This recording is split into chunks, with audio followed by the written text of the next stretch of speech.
Hello and welcome to the MBOM podcast, where you will learn to master the business of yoga with guests from around the world who have experienced becoming successful yoga teachers, studio owners, and much more. Now, here's your host, Amanda Kingsmith. Hello and welcome to another episode of the MBOM podcast. I'm Amanda and I'll be your host for this and all episodes of the show.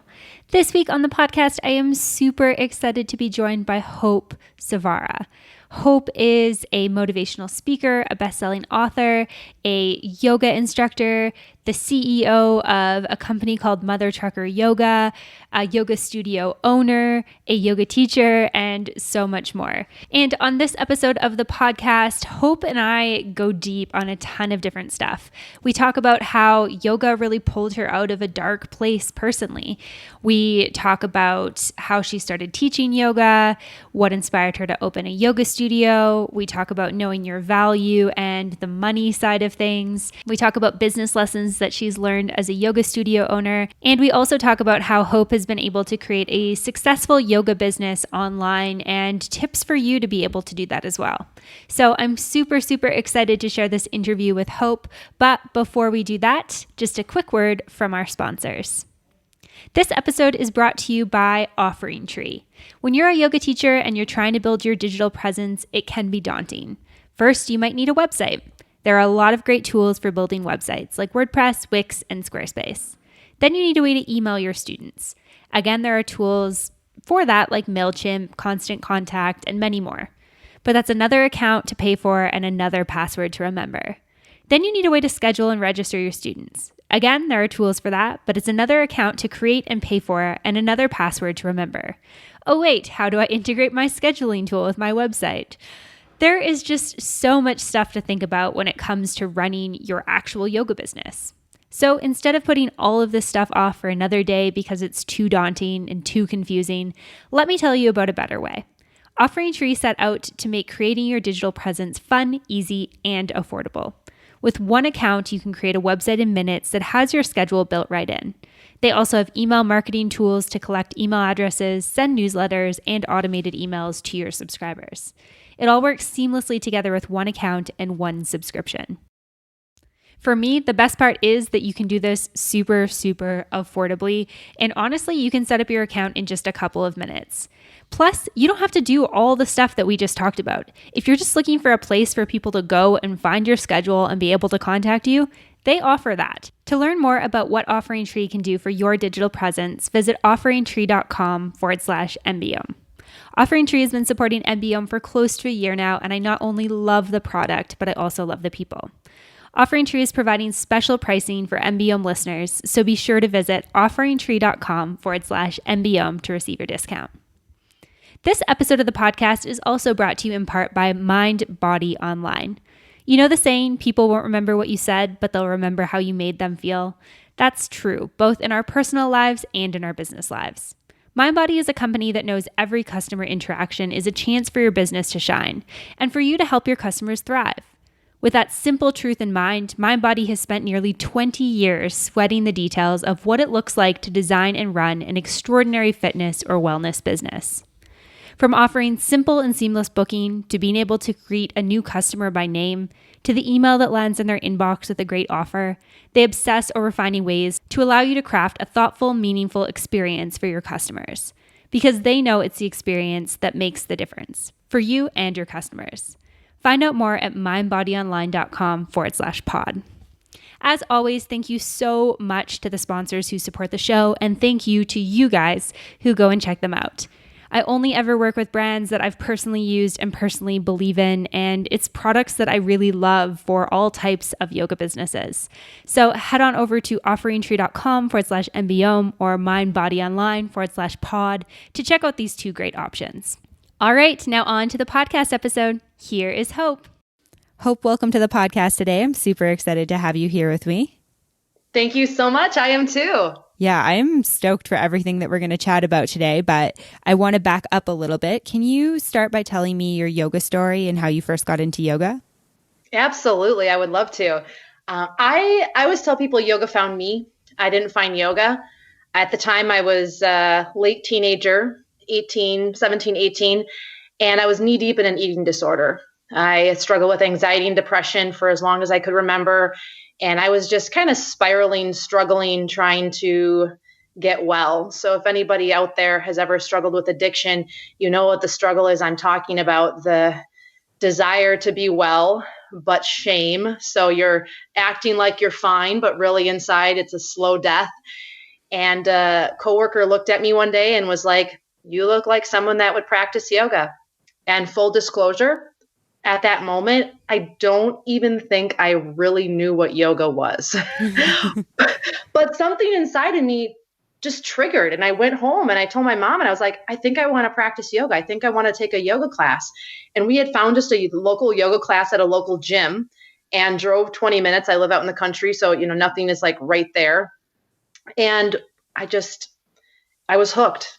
I remember after the first class with my mat under my arm in the doorway, looking back and pausing for a moment because I had noticed something I hadn't felt in years. Mm-hmm. My mind was clear. I was calm. I wasn't thinking about food. I wasn't stressing about, what I was going to be encountering, the unknown, all the screw ups that I did the day past. Like my mind was clear. And it was so interesting because I felt like did not know at all what I was doing in the yoga class. It was like, put your foot here, balance here. I was shaking like an earthquake in the thing they called plank. I felt like down dog. My arms were jello, but I was hooked. That shift was just, I couldn't believe it. And that Wednesday night yoga class became my weekly ritual of second chances. I'd show up every single day, every single week to the mat. And it was just like this tiny little drop of hope was planted inside of me every single time I came to the mat. And eventually I decided to take a yoga training per the suggestion of my yoga teacher. She was like, "You're really good. You should sub for me sometime." And I was like, "I don't know how to teach yoga." And again, something just triggered in me. And I decided to embark on a 30-day yoga journey to become a teacher. And in that circle of 11 people that first day, that first hour of the training, I knew that yoga was my future. I knew that yoga was in my life. I knew I was supposed to be a yoga teacher. I knew I was going to open a yoga studio. And even though it was hard, I felt like anatomy was in French. I didn't understand mirror image. It was like all of the Sanskrit was just literally a foreign language, pun intended. and so all of this was happening. And at the same time, I was still struggling with an eating disorder. I mean, struggling. But yoga gave me hope. Mm-hmm. And if yoga was giving me hope, what I found on the mat was when I started teaching, I was also able to give others hope. And at the same time, that fed me in a way that I had never been fed before. And eventually I admitted myself into outpatient treatment. And even in that time in my life, I had realized, looking at the other women in the room, I was a lot further along than I thought. And I had yoga to thank for that. That was the tool in my toolbox that I had that all the other women in the room didn't have. And I realized in that moment that I could do this. Like, I wasn't going to be the girl with the eating disorder, with anxiety, with depression, with suicidal thoughts for my whole life. Like, I could do this. Fast forward, my husband and I eventually got married. We unfortunately lost our first daughter shortly after birth. And in that moment, everybody around me was waiting for me to relapse, waiting for me to go backwards. But I did the exact opposite. And again, I have yoga to thank for that. I went back to my yoga mat. I was able to kind of deal with what I was going through in a comfortable, safe place. I call it the incubator. You know what I'm talking about. You deal with your stuff on the mat, and then you take it back into life. And again, I was able to take a really crappy situation and move forward through it and come out on the other side. And that's kind of where I am today. I'm on the other side and I'm helping and guiding other people to do the same thing. And even though I still have struggles, yoga is this continual tool in my toolbox to help me work through those things.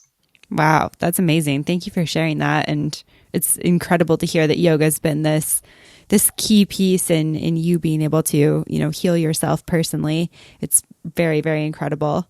Thank you. Yeah, absolutely. And so, going into kind of your career and what your career looked like. So you start teaching, and did you love being a teacher as much as you loved practicing right off the get-go? That's a great question. And so when I first started teaching, well, actually, I should back up.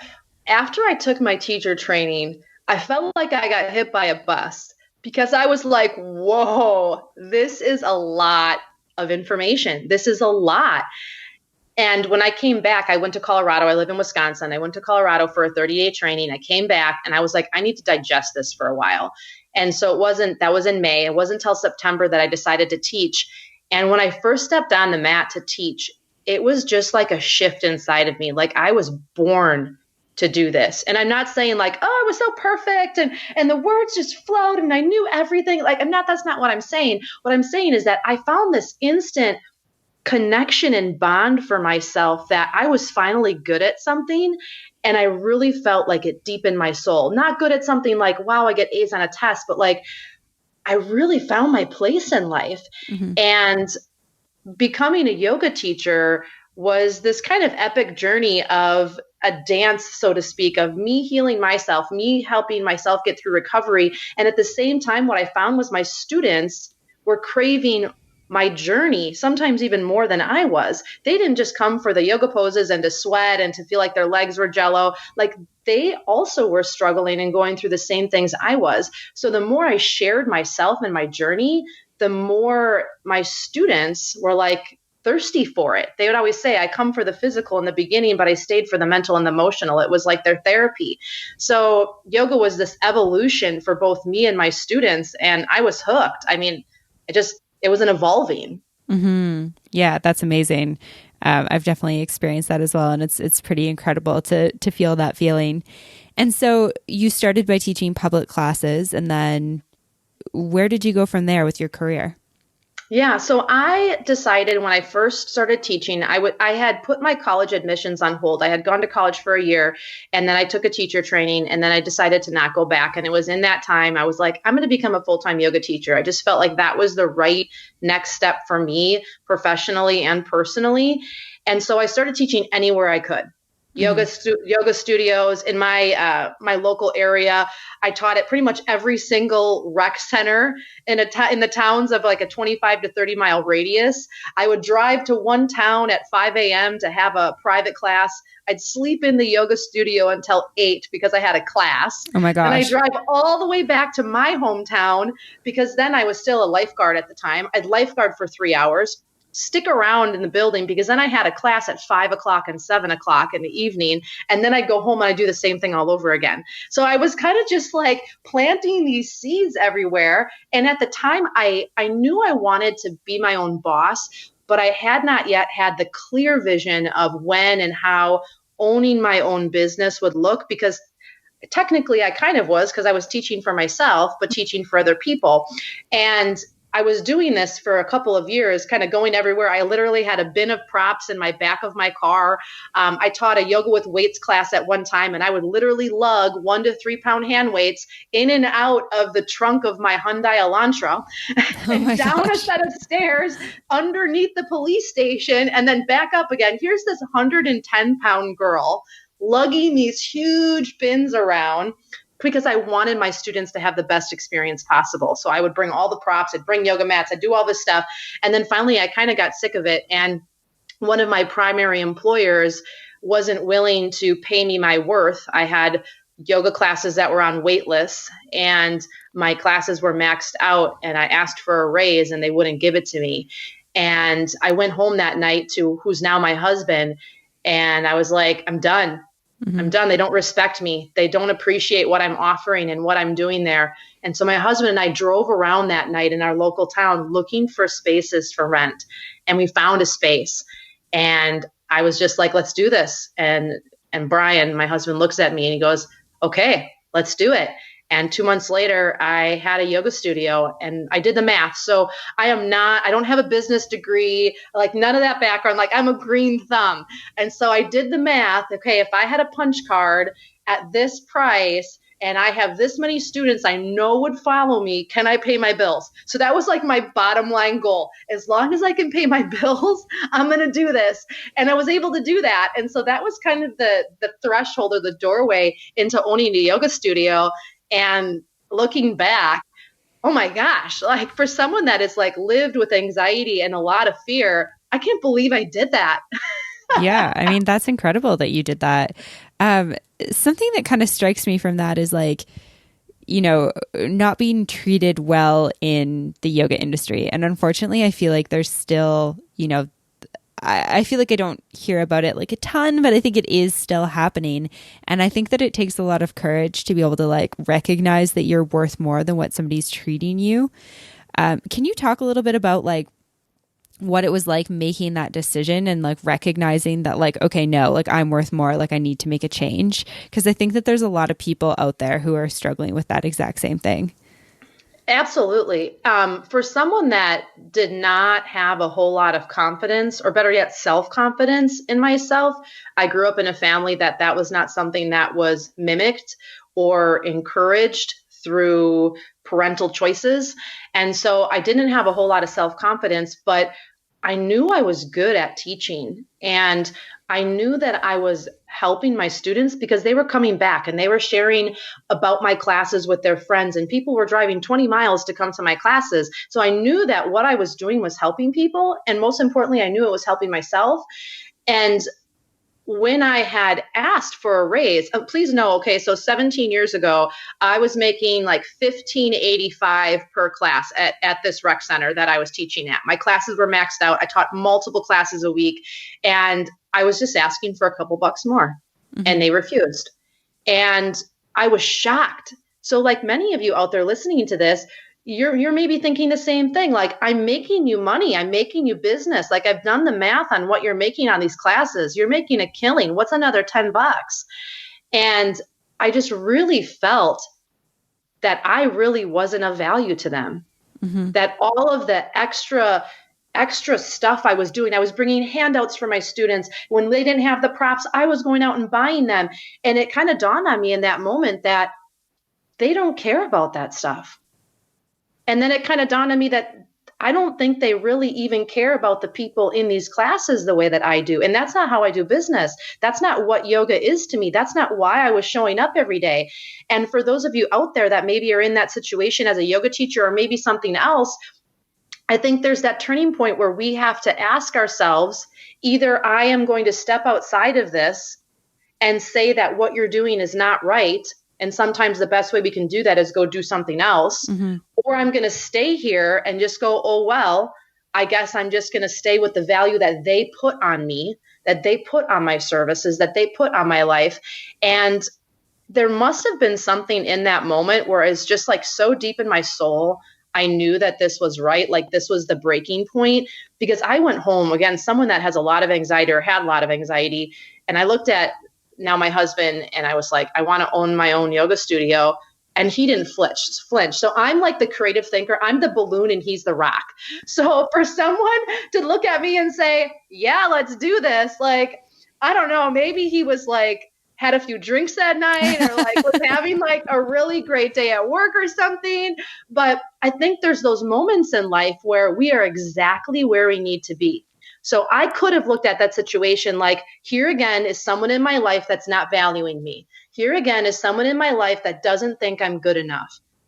But for whatever reason, I decided in that moment to not let that be my outcome, to not let them put a value on me. And I think for a lot of yoga teachers out there, that's something that you need to evaluate. If you know you're bringing value to where it is that you're teaching at, now always do this in kindness, obviously, show them the value. Lay it all out there for them. And that's what I tried doing. You know, this is how many people are in my classes. This is how much I'm doing. You know, all I'm asking is for this. You're still going to make this type of profit. And they still didn't care. And what was the straw that broke the camel's back was they had the gall to turn it on me. And I gave them 2 weeks notice at the end of a session. So they had plenty of time to find someone to cover the classes. And they turned it on me and made it seem like I was abandoning them and that I was irresponsible and that how dare I put them in this position to not be able to have an instructor at this time. And that, if more than anything, was what was really hard for me, because at that moment they were judging my character and my professionalism, and I thought I was doing them a favor by giving them more than enough time, but then they had the means to make it be my fault, when in essence they weren't even willing to meet me halfway with my value. And I agree with you with what you're saying as far as in the yoga community, this is still happening. And I think that there's a lot of factors that play into that. I try to pay my teachers really well, but at the same time, I made a lot of mistakes where I was trying to pay my teachers really well and I couldn't even pay my bills. Right. So I think it's kind of a dualistic nature, but I don't know if that answers your question, but it is scary. But I think if you really feel in your gut where you're like, I have to do this, or I'm just going to die a slow and painful death, which is what would have happened if I would have stayed there. Mm-hmm. What's the other option? Right. Yeah, absolutely. Yeah. I mean, I think that, like I said, like, I feel like it's a lot easier in some cases to stay in these situations. Like, I think it's harder and it's easier. I guess it sort of depends on the situation, of course, but I think sometimes it's just like easy to rationalize, like, oh, I'm so lucky to have this teaching opportunity and, blah, blah, blah, blah, blah, all these different things that as humans we're like telling ourselves like, oh, I should just keep doing it. It's not that bad. I'm lucky, blah, blah, blah. And I think that you do have to like trust your gut in a certain way about these types of things. I agree. Can I bring something up? And I'd love to hear actually your insight on this too.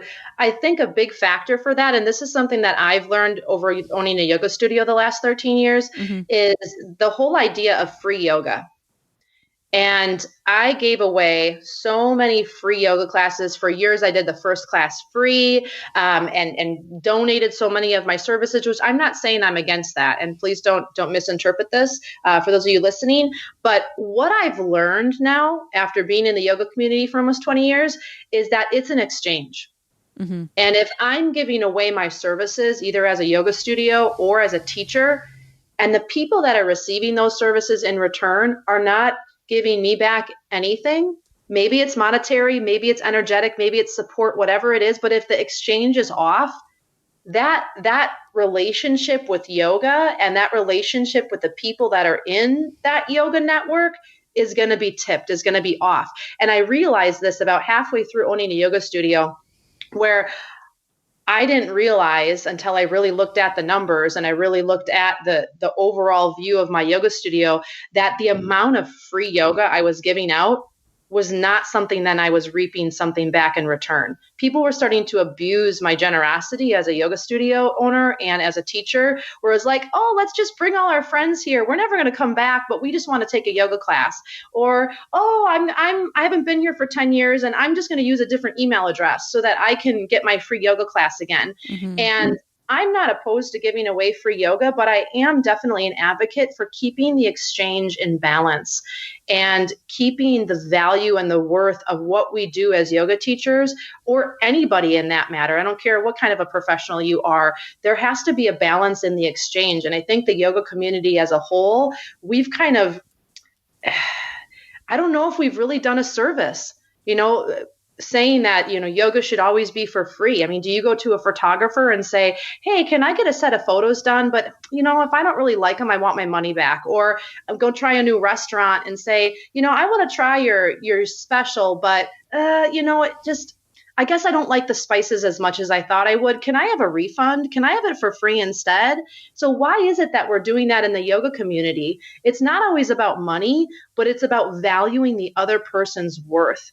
And it occurred to me that I didn't feel like people were really valuing how much we were bringing to the table. And I got to tell you something, the second I made that shift and I stopped offering free yoga classes, and instead I started offering different things in different ways, value donation-based classes, classes where I gave the proceeds to a nonprofit, something along that lines, I noticed that the people I was attracting were much different. They valued what I had to offer. They stayed on as students, but they also paid it forward even beyond the yoga mat. And I think that's really what it's about. Mm-hmm. I love that. And I'm so glad that you brought that up too, because I think, I'm definitely in the camp of like, we can offer things to our communities for maybe even lower prices, or maybe occasionally there's like a community event that is by donation or doesn't cost much. But I'm definitely, in alignment with you that I think that free yoga takes away the value of what we're doing as yoga teachers. And I 100% agree. Like,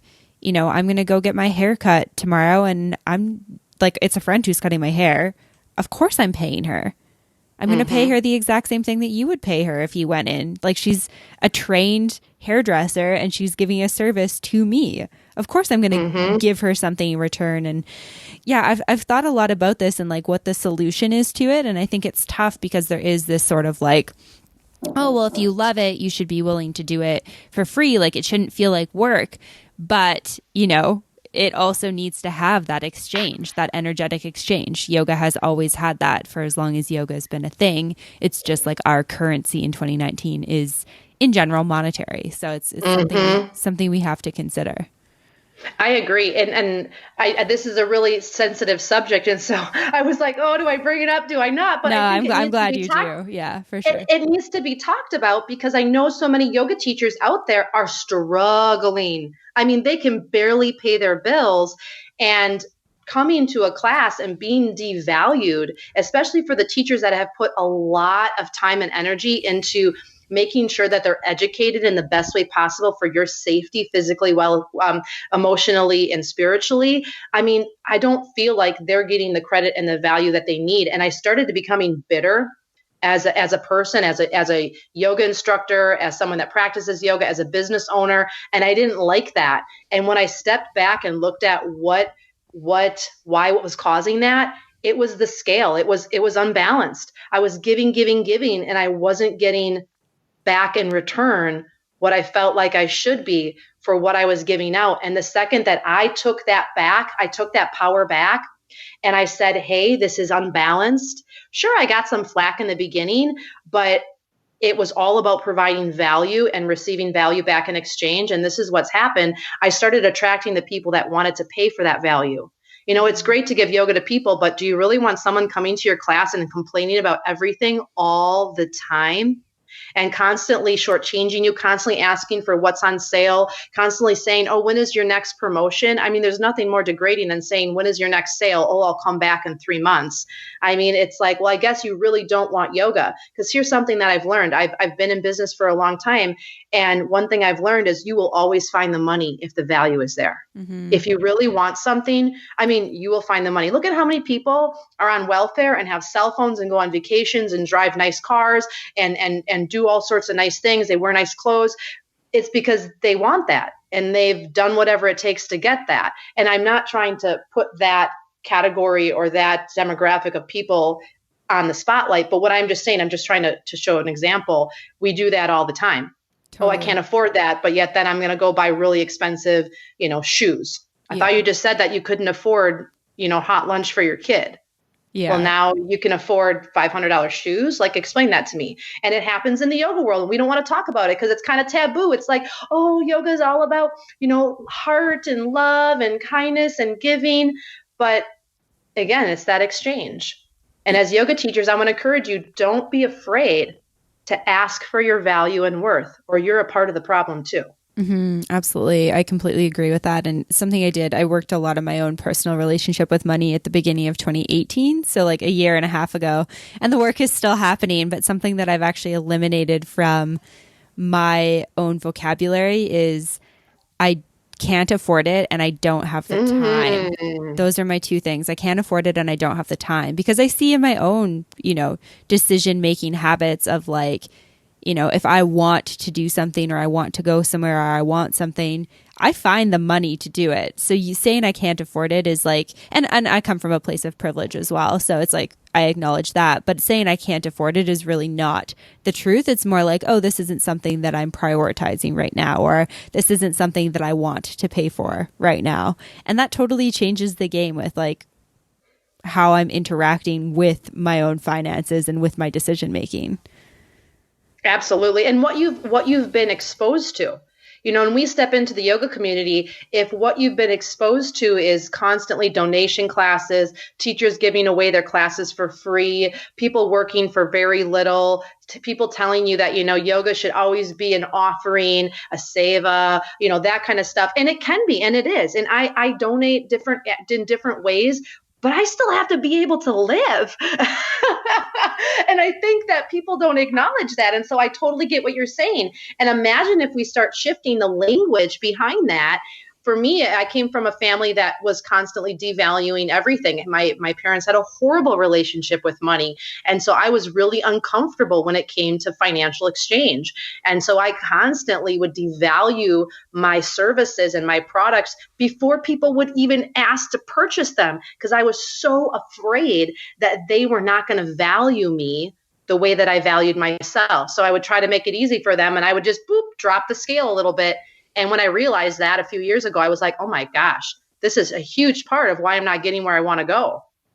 Yeah, absolutely. Yeah, that's very true. It's like we kind of pigeonhole ourselves in our own use of wording, or the way we're interacting with money, or the way we're valuing ourselves, because I think that there's a complete difference between standing there and saying, my private costs $100 an hour, and then being silent and letting that person say yes or no to it, and saying I charge $100, but if you can't afford it, we can go down a little bit, blah, blah, blah, blah, blah.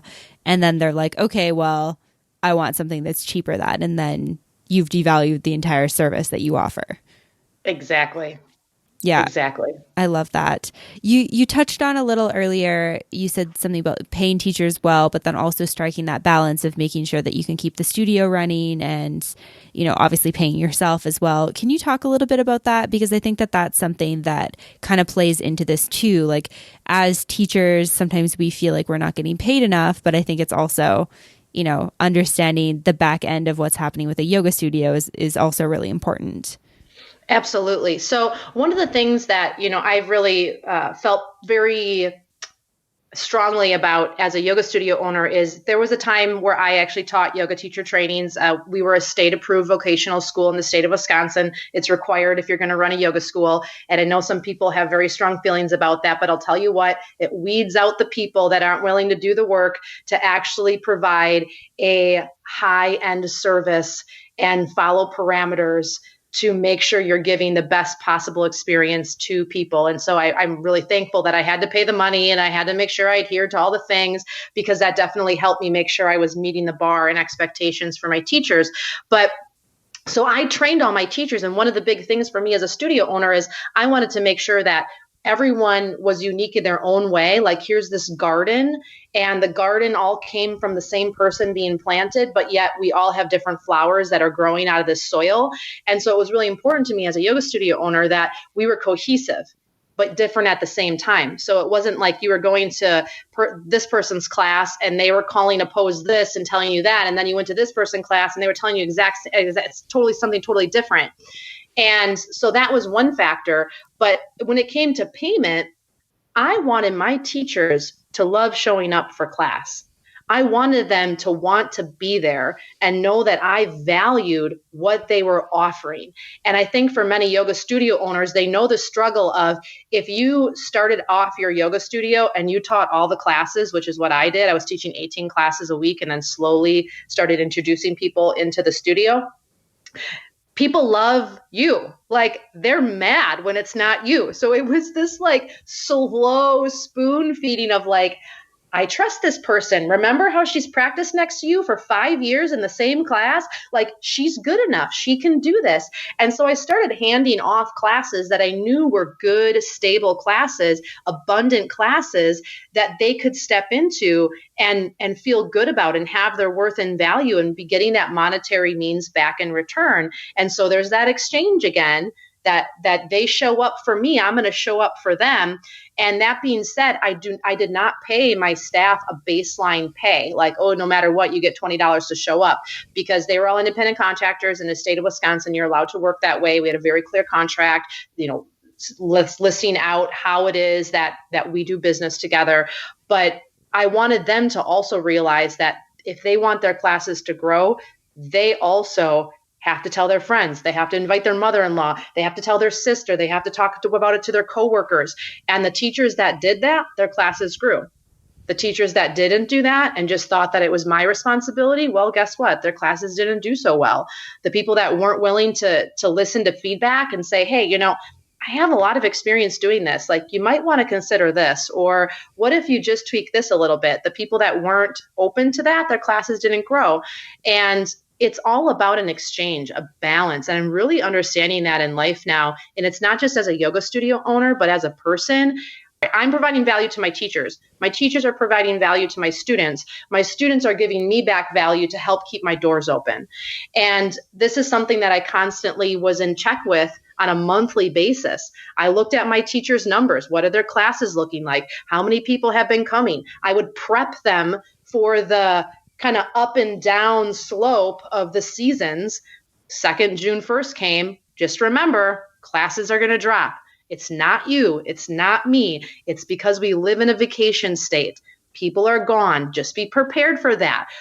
We would pare down on classes on the schedule to keep classes big, to keep classes full. So they weren't showing up for one or two people and feeling discouraged as a person, because I went through that. Like, you feel like you're a crappy teacher when you go from 20 to 2 overnight, literally. Mm-hmm. And then comes school starting again, that value would be back. So it was all about making sure they felt of value. I was noticing them. I was paying attention to them. When they needed off, I tried to make it as easy as possible to make sure that classes were covered. And guess what? The nicer I was about that with them, the more they were willing to go to bat for me when I needed off, whether it was last minute or for a week straight because I was traveling. And so that whole payment of self-worth is, I think there's so many different factors that go into it. But more importantly, my teachers were willing to show up. I'm sure that I could have paid them even more, but they were walking away with anywhere from $20 to $65 per class. So I kind of watched that bottom number all the time, making sure that they were at least walking away with something reasonable, that at the end of the day, it was even more than the monetary exchange, because I was providing additional value for them. I was providing them validation. I was a sounding board for them whenever they wanted. I was really providing them with a community of people that they felt accepted in, and they were building friendships in. And I was opening that door for them. And I wanted them to do that. I wanted them to be the face of the studio. I wanted them to have these relationships. So it wasn't just about the money at that point. It was all the other value that I was making sure that they also had. They may not have known that they needed it, but I did, because I had gone through the same thing that they had years earlier. So I think it's a whole encompassing, not just about the fee that as a yoga studio owner, maybe for those of you listening, you haven't quite thought of. And maybe that's where you're lacking. And that's why the revolving door is happening so frequently. And you keep on having a high turnover of teachers, is because the relationship is not there, which also supports the financial means. Mm-hmm, mm-hmm. Yeah, I feel like there's so much more that goes into running a yoga studio than I think a lot of people realize. And I think it's the same as like being a yoga teacher. Like, anything you do is not going to just be that thing at face value. Like, teaching yoga is not the only thing you have to do to be a successful yoga teacher. There's many other things that play into that. And I think it is, good to consider how yoga teachers and studio owners can have good relationships, because really, like, we need each other. As yoga teachers, we need those spaces to teach. And as studio owners, we need great teachers in our spaces to keep our studios open, exactly as you said. And those relationships need to work cohesively, and they need to work well in order for the studio to be successful ultimately, I think. I agree. And one of the things I have also done with my teachers is I have a relationship with them. I have a line where it's like, okay, you work for me, but I'm friends with many of them, on a certain level, but I'm also very open with them. And I try to let them in, because ignorance is bliss. And I mean that in a really good way, where sometimes if you don't understand that it costs $5,000, $10,000, $20,000, whatever, depending on where you have a yoga studio, just to keep your doors open, the teachers can easily become bitter that you're taking all the money for yourself. And I realized that, where it's like, I have to let them in and help them understand that, like, my point of sale software costs this much. I carry insurance on the studio space. There's all these other things. And it's not that I was like giving them the actual like play-by-play, here's my balance sheet type of deal, but I was trying to let them in to help them understand that, I'm covering all of these things. I want you to understand that and know that. I write the newsletter every single month. I send out an email when you're doing a workshop on your behalf. I set up a Facebook post for you. I sit there and share it to all the people in our area to make sure I'm picking the people I know will show up and attend. I'm sending them private messages. I'm doing all these things that go into the price and the cost that I'm taking for me. And in helping and opening that line of communication, I found that many of my teachers started to respect me at such a higher level. And I'm not saying that to toot my horn. What I'm saying is that the relationship was bonded. It was welded together more securely, where they wanted to show up for me because they realized how many different ways I was showing up for them. So whether it was 5 people in class or 15 people in class, they started to understand the work and the energy and the effort that went into that and how much I cared about whether or not they were successful. And I would have those open conversations. Hey, I really noticed your numbers are really low here. How about we play with the time slot? Because sometimes shifting the time slot just 15 minutes come summer can make a big difference. Or let's take this class away for the summer and bring it back, because then people will have this sense of like, oh, it's back again. Or workshops do best on these days. You're going to get a lot more money. I know you need a babysitter, but do the math, it's going to pay for the babysitter itself. So I was willing to have those conversations with my students and my teachers. And as a result, I had a very little turnover, and my teachers wanted to show up for me. And as a result, I wanted to pay them as much as I possibly could and change that pay scale accordingly. Absolutely. I love that. You mentioned near the beginning that, you didn't have this business background kind of going into this. Did you just teach yourself all of this, or where did your knowledge come from? Well, I think I'm an entrepreneur at heart. So my mother and my aunt owned a craft store for 20 years. My grandfather was a business owner for most of his life until he passed. And my husband has worked for, he just now has a new job recently, but he worked for third generation carpentry business. And so I don't think that necessarily those things were all like, oh, I have to own a business. But one thing that struck me was growing up, my mom owned her own business and my aunt owned her own business. And they were, as a result, home a lot with us. We'd either go by my aunt's house or my cousins would come by me. They were very involved in our school activities. We'd go all different places in the summer. And I wanted that for my kids when I would have kids one day. So that was always in the back of my mind. Like, I wanted to be present. And that's not to say that I'm saying if you have a 9 to 5 that you can't be present, but I wanted to emulate what my mom gave me for my kids. That was just really important to me for whatever reason. And so when I decided to become a business owner and own a yoga studio, when I mean I knew nothing, I mean, like, yes, I worked for my mom and I watched my husband and he gave me some insights, but I was like, okay, what's an LLC? My husband would have to go online, like, I have to pay sales tax. Like, how do I do that? Like, I don't know what I'm doing. So I had to ask for help, which was really scary as someone in recovery and someone that had a lot of anxiety. Asking for help, I was equated to I'm wrong or bad or I'm inferior from just learned behaviors. So asking for help was a really scary thing. So when I mean owning a studio and becoming a yoga teacher really helped me more work through recovery, it really helped me work through recovery. And in owning a yoga studio, I feel like the great thing is if you are open and you're willing to say, we all make mistakes.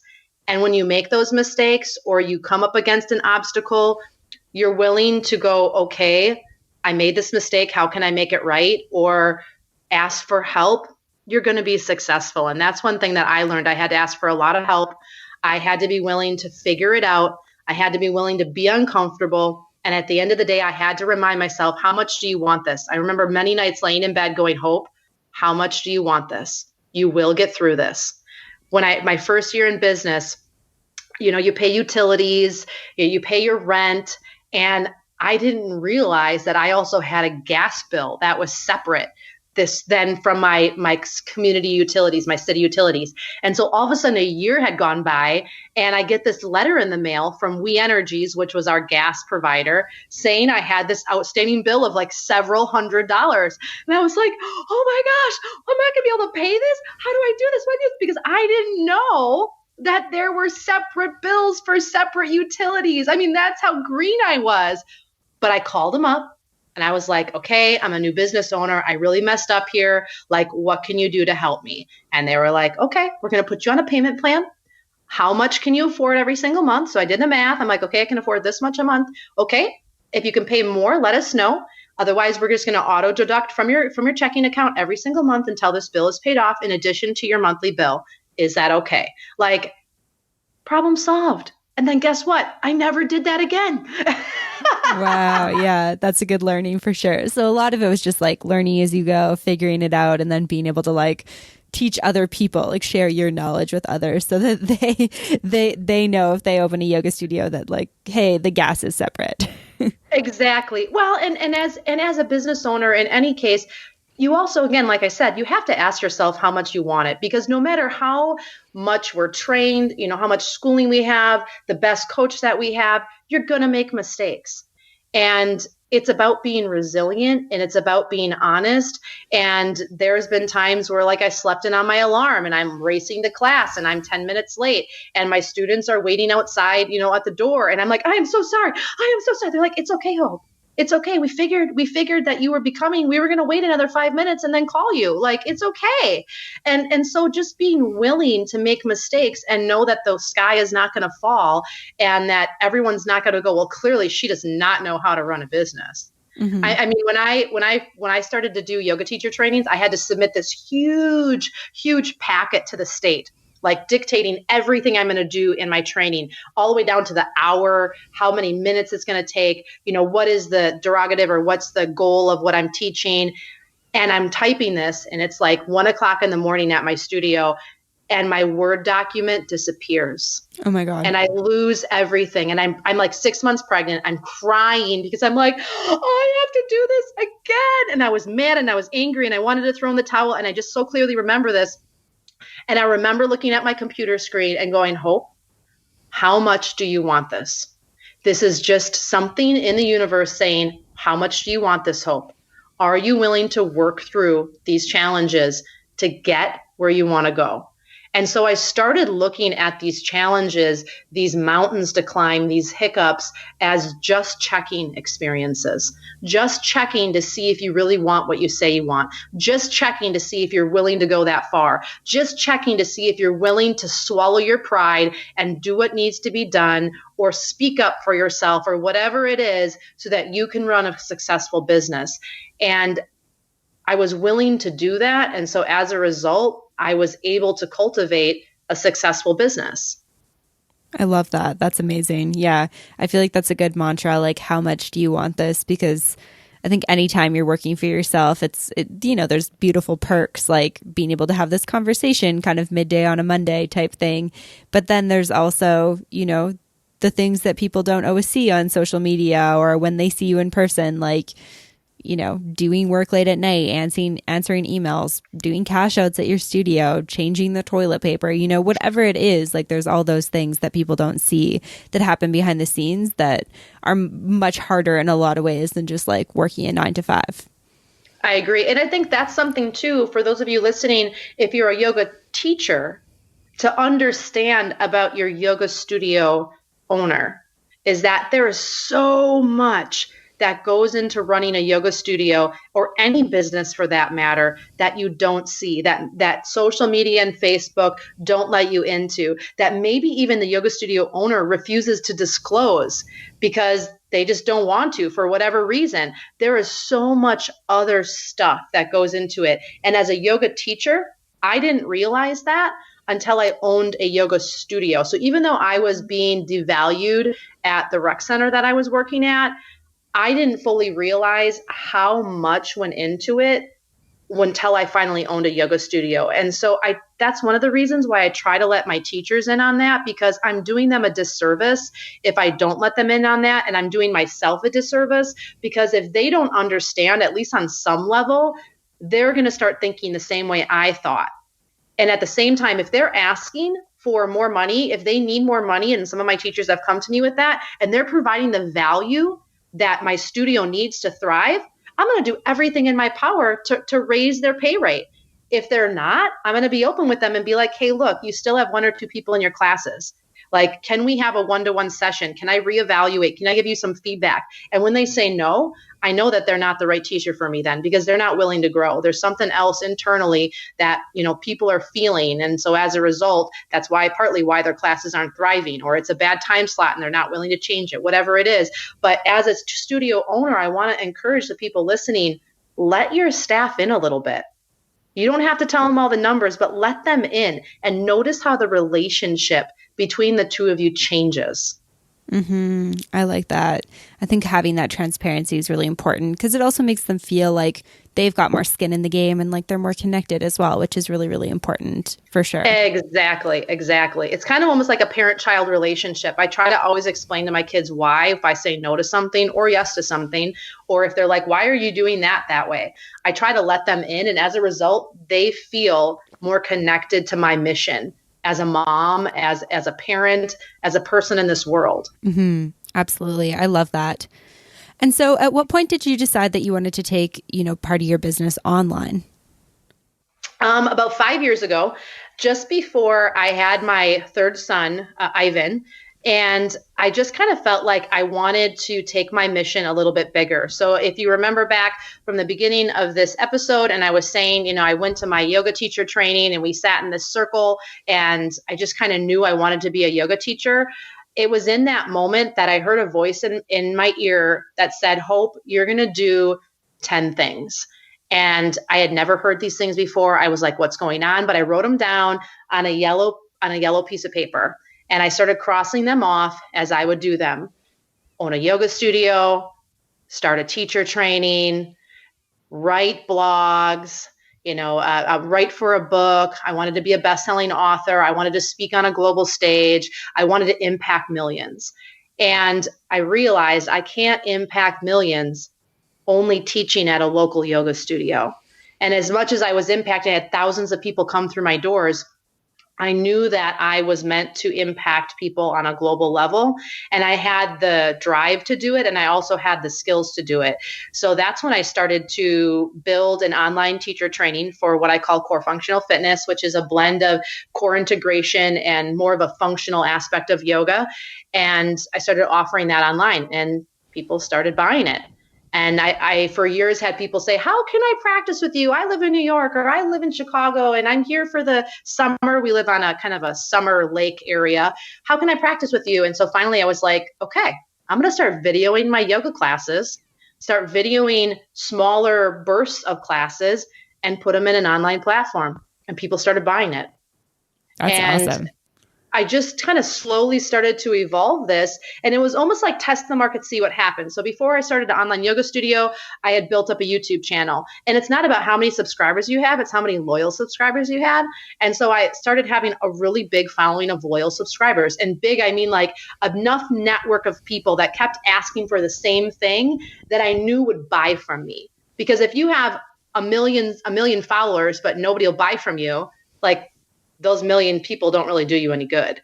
So I had enough people willing to buy what I had to offer because they wanted me more in an intimate setting, more me in an intimate way. So I started an online yoga studio. And it just slowly started to evolve. People would tell their friends. I would be on a podcast, or I would write something, and they would say, how can I work with you? And I'd say, hey, for $9.99 a month, you can work with me online and take all my classes that I teach locally in an online studio format, or do, easy 5 little minute classes that you can do at work and feel better. And so I started evolving this. And then people started asking me about my recovery journey. Like, how did you get there? How did you not take medication and get out of a dark, deep eating disorder, addiction, depression, and come out on the other side and be where you are without medication? And so I started looking back at my process of yoga and what were the key pillars and what were the turning points.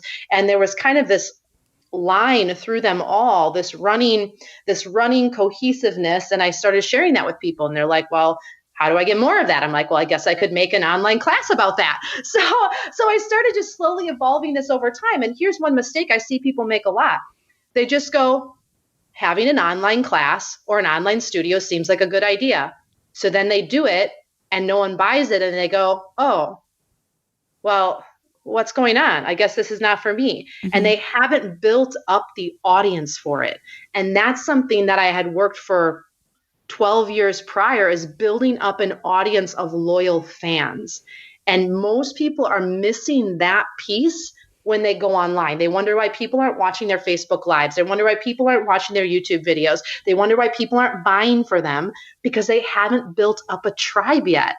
They're skipping that. And this goes back to our conversation about they don't realize what's happening on the back end. All you see on Facebook and social media is the front highlights. And they think, wow, this person has an online group coaching. And they have all these people that are commenting and loving it. And they don't realize all what's gone into getting to that place. And so that's one of the things I really worked on prior to be able to move myself online. And as a result, it wasn't just spending the money and moving myself online and then sitting there and going, well, here's the tumbleweed that's passing by day 7 and still nothing. Like, I hustled. I built a tribe, and then I interacted with my tribe and asked my tribe to buy from me. Right. I just didn't wait for them. I asked them to buy from me. Yeah, that definitely makes sense. And so it's like you need to build up your following before you can convince them to buy something from you. And then once you have something for them to buy, you need to make that ask for them to do so. Exactly. Because one of the things I've recognized with social media is you're missing one really important thing with social media, and that's the emotional and human connection. And so it was the human connection that I had already cultivated with many people that when I went online, I was able to mimic that. And they were able to go back to that human connection that I had with them when they saw me online. And as a result, they wanted what I had to offer, even though it wasn't in a personal setting. It wasn't in a human interaction setting. And I think maybe just one of the gifts that I have as a human being in this world, and I say this, humbly, is that I'm really good at words. I'm really good at expressing feeling and allowing people to have an experience through words and movement in a way that they feel like we're having human connection. But in essence, it's through the computer. And so if you're thinking about going online, a couple of suggestions I would have you think about prior, and this is not to discourage you, but to help you actually have a good experience, is 1, have you built a tribe yet? 2, how do you interact with your tribe? 3, is your tribe even capable of going online? Because if you would work with seniors and they're all 75 plus, which is nothing wrong with that, but 10% of them only go online, you might want to reconsider. Unfortunately, that might not be your best use of your time, energy, and effort. 3, are you now trying to mimic that same human experience online? You have to really be out there. I'm constantly interacting with people online. I'm constantly trying to write blog posts, connect with other platforms, do video, and it's all organized now. Before I was chaos, but now I have more of a system so that I can stay in their psyche. So I'm just not like this forgotten person. You have to be willing to do that. And if you're not willing to do that, you're not going to probably be very successful online. And I hate to say that, but that's kind of the sad truth. If you're not willing to put yourself out there regularly, you're not going to reap back what you want. And so again, maybe the online business isn't for you, but you just kind of have stars in your eyes because you see other people successful. Maybe there's another way for you to replicate that in your own way that's not online. Yeah, that's all really good tips and really good stuff to think about. I'm curious, just for the sake of time, I feel like I could chat with you all day. You have so much good knowledge, but are there any big business lessons that you've learned throughout your career that you haven't touched on so far? Yes. Probably my biggest business lesson is that whole human interaction and self-worth and value. If I can say anything to a business owner, and this is someone that either owns a studio, but also just to all of my yoga teachers out there that are listening right now, you know who you are. And we touched on this just a hair. Know your value. Know your worth. Know the quality of which you are providing for people, and do not waver on that. Do not be bullied by other people that don't yet see your value, or maybe they're threatened by your value. And do not waver on that. Stand strong in who you are and know what you know you're offering. And if you don't know that yet, that might be part of the issue in receiving what you want to receive. But don't be threatened by people that question that worth, and know that a lot of times it's really about them. It's not about you. And that was a lesson that took me 20 years to figure out, that it's not about me, it's about them.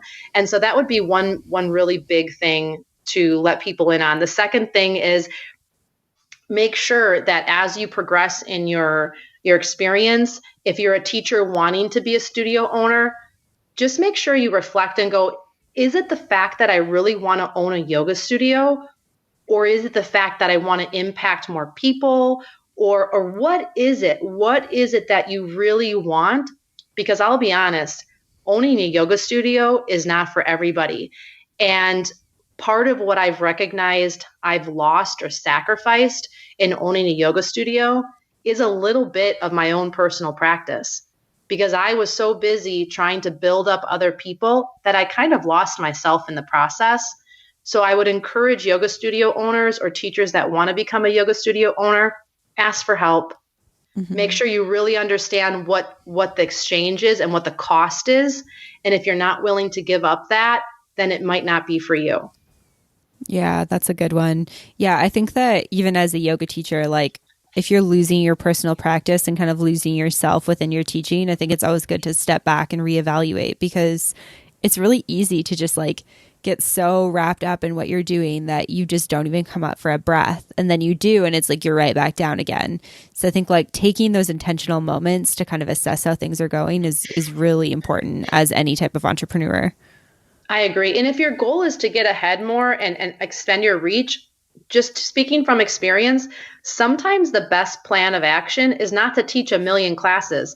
I have one teacher that comes to mind, and I tried to offer some advice to her because I could see she was just everywhere. And I'm like, you don't have to be everything to everyone.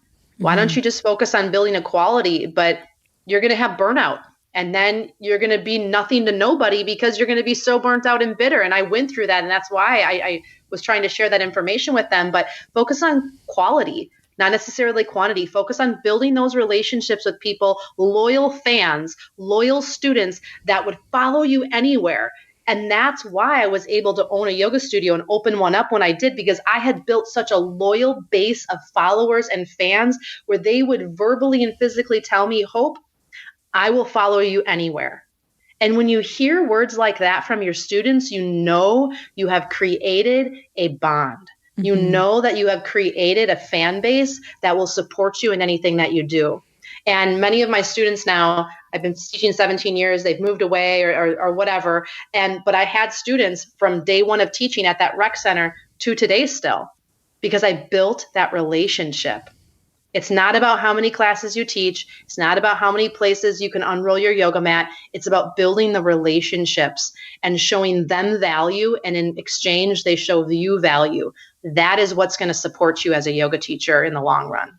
Yeah, amazing. I love that. And I think too, in this like sort of really numerical world that we live in, like how many likes and how many followers do you have and how many people are on your email newsletter, I think that quality over quantity is a really important thing to remember. And it's something that, because most of my stuff is online, and even when I teach classes, it's like just remembering that, if there's only 4 people in class, like these 4 people showed up, it's still like, I'm still going to teach the exact same as I would if there were 30 people there, because those 4 people showed up. And, if you have one person who engages with you on social media, that's better than having 1,000 people who really don't care who you are, what you do, or even interested in what you have to offer. I think that's so important. And your story about, that teacher was kind of making me think about, like, I feel like sometimes as yoga teachers, we get into this like cyclical thing where it's like we get caught up in quantity and then we want to take on more classes so we can make more money. And it's like, we kind of have to get out of that cycle, or it's like it'll just keep happening exactly like that. And I think it comes back to our earlier conversation about knowing your worth, knowing your value, knowing ways that you can ensure that you can pay your rent and your bills and make sure you can eat well and that sort of thing without, burning yourself into the ground. I 100% agree. And just be willing to have that mirror. And one of the things that I think that I've done well amongst many things I have maybe not done so well, but have learned from, is I was always willing to step back and look at myself and say, how can I do better? I would always say to myself, humble me before exalt me. That was just something that I always said to myself from when I was really young. I wanted to be able to just really build myself in a way that, I was open and people wanted to be in my life, and that it wasn't about me dominating them. But at the same time, I knew that I wanted to impact millions. I didn't know exactly how in the beginning.